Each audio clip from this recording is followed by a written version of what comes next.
La biblioteca de Merlín llega gracias a Bit. Para ir al trabajo, al gimnasio, de compras o a tu centro de vacunación, siempre habrá un Bit para ti. Descarga Bit y muévete sin preocupaciones, porque Bit es Bit. ¿A dónde vamos? Mi libro de cuentos ya está a la venta y está siendo todo un éxito en Lima, el Paititi, Roma Oriental, la Lemuria, la Inglaterra de Cromwell y Erx. Sé que te va a encantar. Juan Velasco Alvarado. Ese nombre es prácticamente imposible de ignorar en la historia del Perú.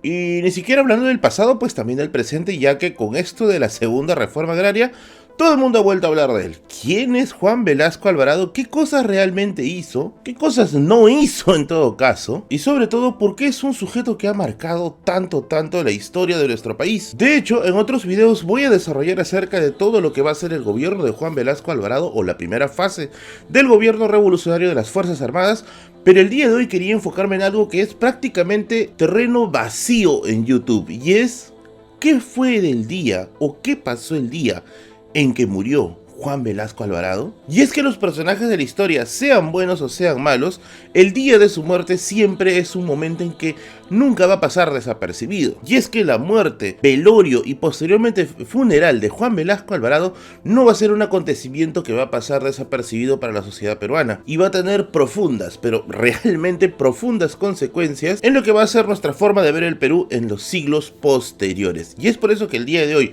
usando fuentes historiográficas, vamos a recrear el día en que falleció Juan Velasco Alvarado y qué impacto tuvo esto en la sociedad peruana. Yo soy Merlín, detrás de cámara está Bigotes y esto es la Biblioteca de Merlín. ¡Corre video!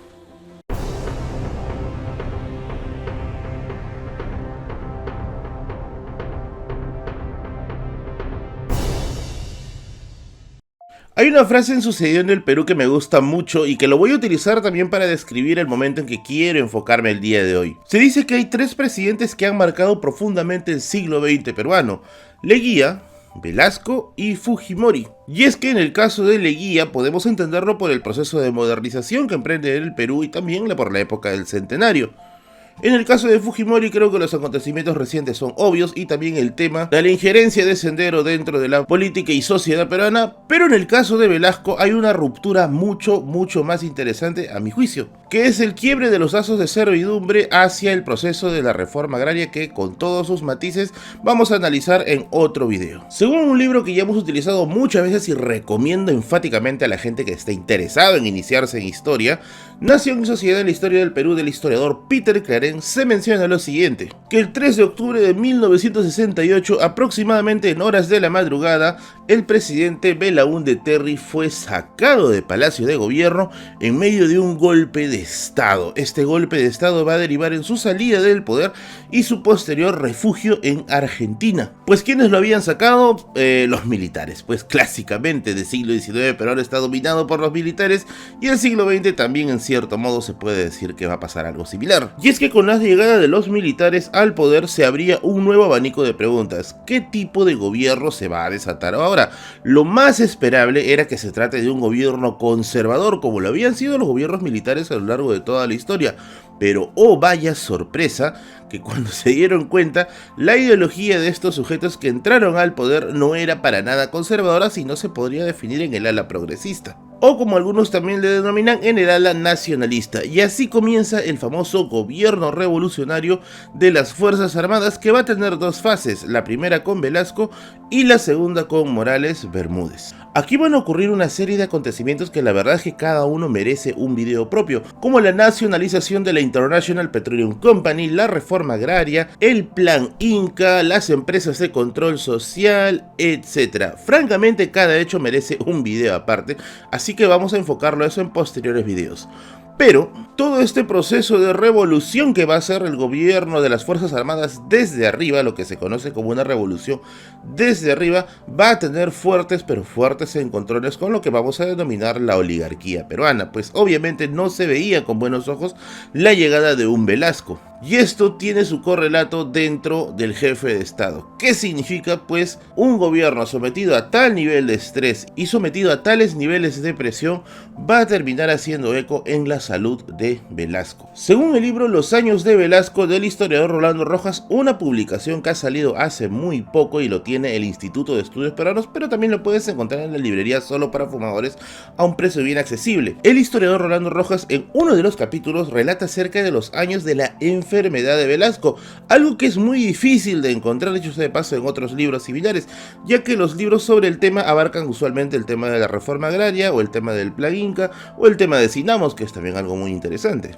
Rolando Rojas menciona que la salud de Velasco tuvo un quiebre en el siguiente año. El 22 de febrero de 1973, mientras que Velasco asistía a la misa de uno de sus compañeros generales, se dice que cae al suelo. Cuando llegan sus conocidos para poder sacarlo del lugar, se encontraba en el piso tendido junto con su hijo frotándole los pies a causa de un dolor que hasta ese momento era incomprensible. A las 2 de la mañana del mismo día fue llevado al Hospital Militar Central, en la que se tuvo que hacerlo dormir con calmantes, ya que se comentaba que el dolor de verdad era extremadamente fuerte. Pasaban las horas y no se detectaba qué realmente tenía Velasco, pues que algunos le atribuían a algunos dolores debidos a la edad, otros le atribuían a un probable accidente. Sin embargo, a las 12 del día siguiente se procede a la operación. Esto pudo haber sido simplemente un pequeño accidente o un pequeño incidente, pero hay un detalle que sí resulta perturbador, que unos días después, el 9 de marzo, se dieron cuenta de un detalle que iba a marcar de verdad un antes y un después en el tema del gobierno, y es que Velasco tenía una pierna que se estaba necrosando. Así es, en el periodo en que estuvo Velasco operado, una de sus piernas tuvo problemas con la irrigación sanguínea y esta pierna estaba comenzando, como se dice en malos términos, a morir, por lo que se le decide amputar la pierna. La amputación de la pierna de Velasco, yo he escuchado que tiene muchas interpretaciones. Una de las que yo había escuchado bastante, al menos cuando era niño, es que Velasco pierde la pierna por un atentado, pierde la pierna por un disparo. Esto es mentira. Mientras todo esto está sucediendo, en la cúpula de gobierno hay un problema grave, hay un vacío de poder que no se sabe cómo llenar, porque no había exactamente un protocolo para qué hacer si es que el presidente está internado tantos días, y se comienzan a soltar nombres de un probable gobierno de transición hasta el retorno de Velasco. Entre abril y mayo, Velasco vuelve al poder, pero aquí viene un detalle, ya no es el mismo de antes. La falta de una pierna hacía que su gobierno se vuelva mucho más lento y mucho más torpe. Había una falta de movilidad que no le permitía tener la misma energía que anteriormente. A eso hay que añadirle que Velasco era un militar, por lo tanto era un tipo que estaba orgulloso de su físico. Y la falta de una pierna va a ocasionar problemas a menos psicológicos sobre su estado de ánimo. Y es que se comentaba que Velasco, por ejemplo, ya no podía viajar a regiones para ver el funcionamiento de Sinamos, o podía estar constantemente en movimiento para ver el avance de las reformas, sino que ahora tenía que esperar informes en su despacho, y esto hacía pues que el día se le pase encerrado dentro del despacho presidencial recibiendo informes de gobierno. Esto, según se cuenta, también derivó en un cambio de humor radical. Velasco, que pasó de ser un tipo que era muy bromista y muy jocoso, comenzó a ser un tipo mucho más irritable, y también comenzó a ser un tipo mucho más conspiranoico, ya que comenzó a ver enemigos en todos lados. Según el historiador Rolando Rojas, se comenta que Velasco comienza a acelerar el proceso de las reformas, ya que sentía que la vida se le iba, y sentía de verdad que le quedaba muy poco tiempo de vida para hacer realidad las reformas que él había prometido durante sus años mozos. Aprovechando la debilidad de Velasco, otros sectores de las Fuerzas Armadas comienzan a abrirse paso, y es que Velasco no contaba tampoco con la aprobación de todos los sectores de las Fuerzas Armadas.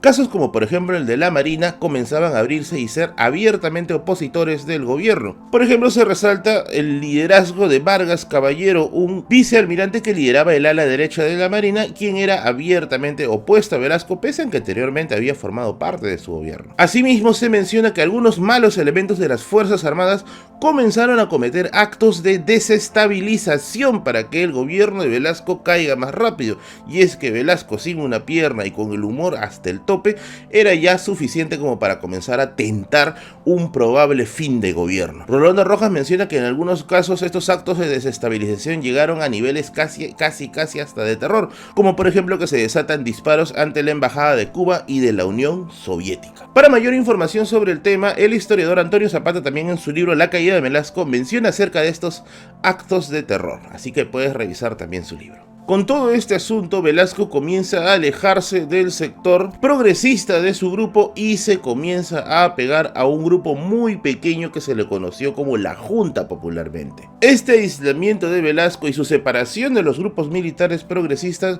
van a ser el caldo de cultivo ¿para qué? Pues para que se ponga en marcha su golpe de estado, el golpe que todo el mundo ya conoce, que es el golpe del 30 de agosto de 1975 a manos de Morales Bermúdez, un golpe que a Velasco lo deja prácticamente sin aire, como a ti también te dejaría sin aire las tremendas ofertas de mis amigos de la librería La Resistencia. Librería La Resistencia es una librería virtual que tiene toda clase de libros para poderte ofrecer. Tienen literatura, historia, filosofía, derecho, etc. Anímate a revisar su catálogo virtual, contáctate a los números que te aparecen aquí en la publicidad. No te olvides de decirle que vienes de parte de la biblioteca de Merlín, y también te aviso que la librería La Resistencia acepta todo tipo de pagos, así que no solamente vas a exponerte con un pago físico, sino también puedes hacerlo de manera virtual por medio del Yape, el Plin o una transferencia. Así es, anímate a regalar libros en esta Navidad, ya se viene la Navidad, anímate a regalar algunos libros, anímate a consultar algunos para tu propio beneficio, y también recuerda que muchos de los libros que estamos promocionando aquí también están dentro del catálogo de la librería La Resistencia, así que si quieres incrementar tu conocimiento sobre el tema, contáctate con mis amigos de allí. Librería La Resistencia, patrocinio especial de este video de la biblioteca de Merlín, y que le pone las croquetas ilustradas a Bigotes una semana más. Ahora sí, continuamos con el video. Salió Velasco, entró Morales Bermúdez. El gobierno de Morales también merece de por sí otro video. Ahora nos vamos a enfocar en los años post gobierno de Velasco. ¿Qué fue de Velasco después de la salida del poder? Y para eso vamos a consultar el libro La Revolución Peculiar de los historiadores Carlos Aguirre y Paulo Drinot. En este libro hay un capítulo que se llama acerca de quién enterró la revolución a manos de Adrián Lerner. Recomiendo tremendamente este libro, ya que tiene ensayos sumamente sesudos acerca de lo que significó el gobierno revolucionario de las Fuerzas Armadas y hecho a manos de especialistas, obviamente. Este libro de acá es probablemente el libro que más voy a recomendar el día de hoy, así que anímate a llevarlo. Es también un libro del Instituto de Estudios Peruanos. Lerner menciona lo siguiente. Se dice que el 23 de diciembre, un día antes de la muerte de Velasco, el general Guillermo Arbulú visita a Velasco en el Hospital Militar Central. El motivo de la visita, una visita protocolar. Tengan en cuenta que para ese momento Arbulú ya trabajaba para el gobierno de Morales Bermúdez, por lo que el encuentro no debió ser muy cómodo, que digamos. En el relato de Lerner se menciona lo siguiente: ambos se miran fijamente, el silencio reina, y de pronto Velasco se incorpora en la cama y le dice: ¿qué carajos están haciendo con la revolución? Y es que este realmente era el sentimiento que tenía Velasco con respecto a ello, que todo su trabajo se había ido al tacho. Esto también lo podemos comprobar en la entrevista que le hace César Hildebrand a Juan Velasco en el libro Cambio de Palabras, otro libro que también recomiendo tremendamente para que recojas testimonios de la época. Y es que la enfermedad de Velasco estaba avanzando. En noviembre de 1977, Velasco había viajado a Houston para poderse operar de un aneurisma. Sin embargo, una pancreatitis se le complicó en el camino y esto va a ser lo que va a terminar quitándole la vida. Velasco muere el 24 de diciembre de 1977. Los periódicos no estaban listos para publicar la noticia ya que era de noche y se procede a hacer el anunciamiento por radio. La muerte de Velasco, que aparentemente iba a pasar por aguas calientes, créanme que no pasó así. La reacción popular fue completamente distinta a lo que se esperaba. Se dice que afuera del hospital hubo una manifestación popular gigantesca. Incluso en algunos periódicos de la época, como es el caso del Correo y Ojo, se muestra que hasta hubo algunos actos de fe. Por ejemplo, se menciona el caso de un sujeto llamado Jacinto, que llegó cargando una cruz y haciendo oraciones por el alma de Velasco. A eso se le suma una mujer que se acercó y llora a los pies de la cruz, casi como una versión bien macabra de lo que sería la crucifixión. A las 4 de la tarde abren la capilla y se disponen a trasladar el cuerpo de Velasco desde el Hospital Militar Central hasta la iglesia del Sagrario, que está en la Plaza de Armas al costado de la Catedral de Lima. En este proceso de llevar el cuerpo de un lugar a otro, se dice que miles de personas saludaban a la carroza fúnebre desde los balcones, desde las calles, pues se sabía que ese no era un día común y corriente. Estas reacciones de cariño popular despertaron la alarma dentro del gobierno de Morales Bermúdez, ya que sabían que si la cosa seguía subiendo, se podía dar al menos una ola de críticas muy fuertes hacia el gobierno, ya que sentían que había un cambio entre lo que fue Velasco y lo que ahora es Morales Bermúdez. ¿Cómo se manifestó ese miedo? Pues que entre el 25 y 26 de diciembre el gobierno de Morales Bermúdez decreta órdenes muy específicas acerca del protocolo de lo que va a ser el entierro de Juan Velasco Alvarado, y una de las cosas claves aquí va a ser que solamente ciertas personas van a tener acceso al cuerpo, van a poder cargar el cuerpo, y que el pueblo queda afuera de todo este proceso. Sin embargo, eso no le importó a la gente. Afuera de la iglesia se concentraban miles de personas esperando poder ver un pedacito de quien fue el presidente anterior. Y es que se menciona que en algunos casos la fuerza de la gente fue tal que se rompió el cordón policial a la hora que el cuerpo entró hacia la capilla. Se dice que tras el ingreso del cuerpo de Velasco a esta capilla sonaron las campanas y un llanto muy fuerte comenzó a cubrir la plaza de armas, ya que las miles de personas que estaban agrupadas allí, un tanto de ellas comenzaron a llorar tras el oído de las campanas y otros tantos comenzaron a entonar el himno nacional. Se cuenta que la cola para poder acceder hasta la plaza podía pasar las 4 o 5 cuadras todo el día, y se veían personas de todo tipo de condición social, desde estudiantes universitarios hasta personas que estaban ligados a oficios como la construcción, empleados del hogar, carpinteros, etc. El velorio había logrado juntar al Perú de todas las sangres en un pequeño momento. En la iglesia, en el ataúd, estaba el cuerpo de Velasco con un saco blanco, unos galones de oro y un pantalón beige, que es lo que se puede ver incluso en las imágenes ya que se divulgan posteriormente. En un informe que hace el periódico El Comercio de la época se menciona que una de las mujeres que entró a ver el cuerpo estalló tanto en llanto que motivó el llanto de toda la iglesia, ya que sus gritos eran desgarradores. Para el 27 de diciembre la gente tenía ya las cosas muy claras. Velasco no había sido el monstruo que se les había pintado, y se comenzó a hacer fuertes críticas al gobierno de Morales Bermúdez. Como un detalle interesante, Morales no se presentó en el entierro por orden explícita de la familia de Velasco. Sin embargo, lo realmente alucinante va a pasar al día siguiente, y es que el cuerpo tenía que salir de la capilla y ser llevado hasta San Francisco, en donde estaba una carroza fúnebre, para ser llevado al cementerio El Ángel. Lerner comenta que el grupo de personas que estaban afuera de la iglesia esperando que se saque el cuerpo podían pasar tranquilamente las 100.000 personas, y ojo, de la capilla hasta San Francisco hay solamente unas cuadras. En estas cuadras era imposible avanzar, ya que la gente estaba agolpada por todos lados. Todos querían cargar el cuerpo de Velasco. Al inicio la policía intentó frenar todos los intentos, hasta que finalmente el protocolo se rompió. Miles de personas comienzan a presionar la carroza fúnebre. Se dice que intentaron ponchar las llantas del carro, otros abrieron la ventana y uno de ellos le robó la llave al chofer de la carroza fúnebre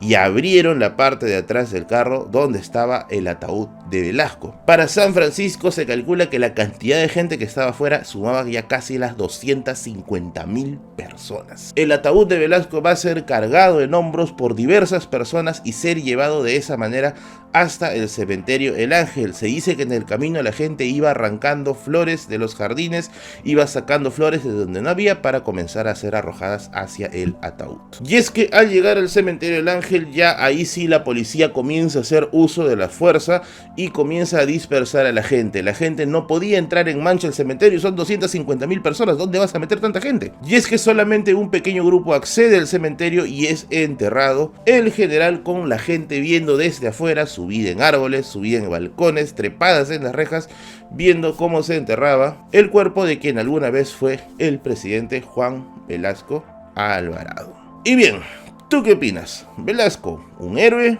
un villano, un presidente más, un corrupto más, el Incarri? Ciertamente Velasco es un presidente que despierta muchas, pero muchas pasiones, ya sea en lo bueno o ya sea en lo malo. En los posteriores videos que voy a sacar, voy a estar explicando algunas cosas, como por ejemplo el caso de Sinamos y el caso de la reforma agraria. Así que déjame tu comentario acerca de aquí. ¿Qué te pareció el entierro de Juan Velasco? ¿Te parece que fue un acontecimiento masivo, un acontecimiento sobreexagerado? Y aquí hay algo muy interesante. Quizá muchos de nuestros abuelitos estuvieron presentes el día del entierro. De hecho, yo conocí un par de personas que han contado o que me han contado algunas cosas sobre ello. No les estoy añadiendo porque, bueno, no son fuentes que estén incluidas dentro de los libros, pero quizás tú sí tienes una historia por ahí, así que házmela saber aquí en la caja de comentarios. Muy bien amigos, hasta aquí nada más el video del día de hoy. Quería agradecer a mi amigo Carlo Levin por ambientar musicalmente este video. Puedes seguir su canal de YouTube aquí abajito, que te lo dejo en la descripción. Asimismo puedes seguir a mi ilustrador Aaron, el usuario que ahora hace ilustraciones geniales para este canal. Te dejo aquí su Instagram para que sigas su trabajo. No te olvides que todos los jueves tenemos directo a las 8 de la noche, así que te espero el día de hoy a las 8 de la noche para conversar de cosas diversas. Y si quieres apoyar este canal puedes hacerlo al Yape, Plin o al BSP o a la cantidad que tú desees. Todo donativo es simplemente para cubrir gastos básicos del canal y se pueda seguir haciendo más videos de historia. Yo soy Merlin y nos vemos hasta la siguiente. Chao, chao.